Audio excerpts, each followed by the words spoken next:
What would you do if the one you raised turned a knife on your heart? James Carver built his empire from nothing: grit, sweat, and 40 years of relentless work. At 68, he stood at the helm of Carver Industries, a manufacturing giant that employed thousands. His pride, though, wasn't the money or the power. It was his son, Ethan, the heir he'd groomed to take it all. But that dream shattered one rainy evening in his Manhattan penthouse office, when Ethan's voice, cold as steel, cut through the silence. "Hurry up and die, old man. I'm tired of waiting." James froze, his coffee mug trembling in his hand. Ethan stood by the window, his silhouette sharp against the city's glow, his face unreadable. The words weren't just cruel, they were a betrayal of everything James had lived for. He'd given Ethan everything: the best schools, a corner office, a future. Yet here was his son, 35 and hungry for control, spitting venom. James didn't respond. He couldn't.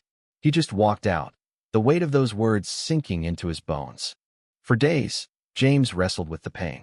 He replayed Ethan's childhood teaching him to ride a bike, cheering at his graduation, the late-night talks about legacy. Where had it gone wrong? Ethan had changed after his divorce from Lily, a bright, compassionate woman who'd been the heart of their family.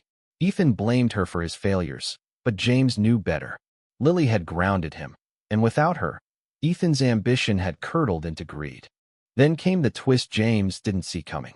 At a quiet diner, he met Clara, his longtime secretary, who'd been with him since the company's earliest days. Over coffee, she handed him a folder, her hands shaking. "I found this in Ethan's office," she whispered. Inside were emails Ethan plotting with a rival firm to sell Carver Industries secrets, planning to gut the company once James was gone. The betrayal wasn't just personal, it was professional. Ethan wasn't just waiting for James to die, was orchestrating the company's collapse. Clara's loyalty hit James hard. She'd been invisible to him, a fixture he'd taken for granted, yet here she was, risking everything to protect his life's work. Her courage stirred something in him, a clarity he hadn't felt in years. He thought of Lily, too, who'd stayed in touch, sending Christmas cards and asking about his health even after Ethan cast her aside. She'd always believed in the company's mission, its people. Ethan never had. James made his decision in the dead of night, alone in his office. He called his lawyer and rewrote his will. Carver Industries' every share, every asset would go to Lily. Not Ethan.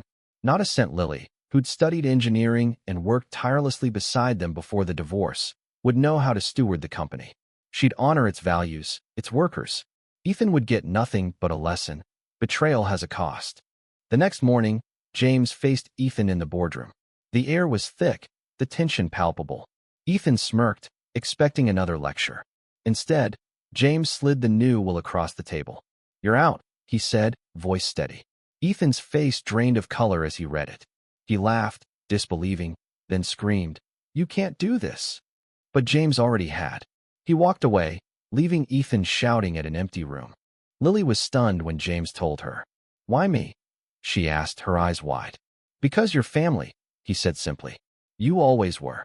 She didn't want the power, but she accepted it, vowing to protect the company's soul.